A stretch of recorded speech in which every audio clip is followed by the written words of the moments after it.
Daniel and the lions. Daniel came to Babylon with Shadrach, Meshach, and Abednego.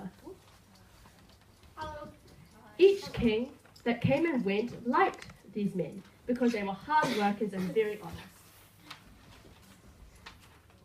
They were always given the most important jobs, which made the other workers of the king jealous. Come on! Give me a good job!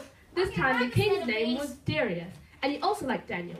He knew that Daniel was a good worker, and he decided to put Daniel in charge of the entire country. What? Oh, yes! The other servants of the king were very jealous of Daniel, and they tried to find something that would get Daniel in trouble.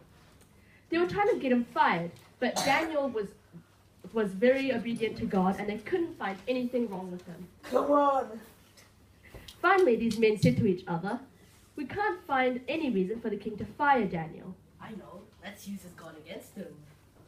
So they went to King Darius and said, Hey, King Darius, you're so awesome! And holy! Please, can we make a new law?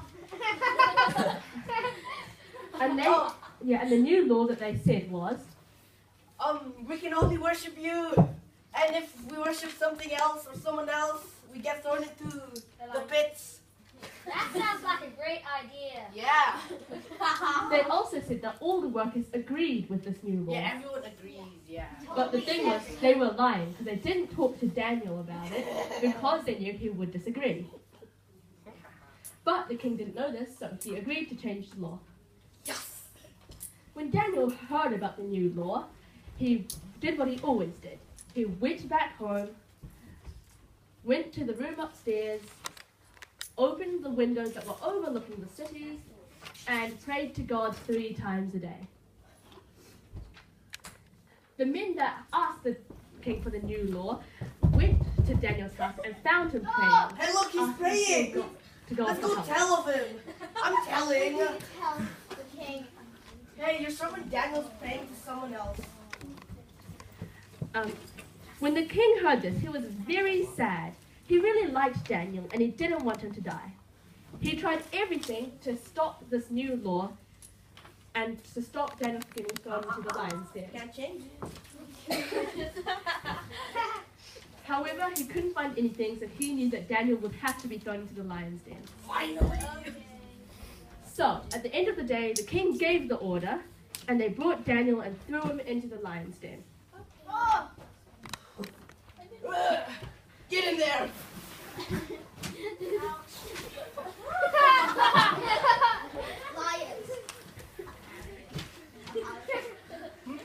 A large, heavy stone was rolled in front of the den, and the king went back into the palace with tears in his eyes.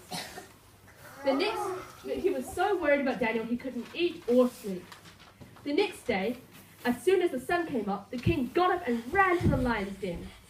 As he got closer, he shouted, Daniel, are you okay? The king waited quietly for a response. Then, all of a sudden, Daniel said, Oh, king, live forever. My God has sent an angel and shut the mouths of the lions. They have not hurt me because I have done nothing wrong. Hey, don't open your mouth because this is a good man right here. Yeah. The king jumped with joy and immediately ordered that Daniel be removed from the den. And when Daniel was lifted from the den, there wasn't even a scratch on him because he trusted God. The king knew that the men had tricked him into punishing Daniel, so he punished them. Oh no! Have mercy! After that, the king made a new law, and he said, Daniel's God is great, and I order that everyone in my kingdom must respect the Lord God who rescued Daniel from the hungry lions.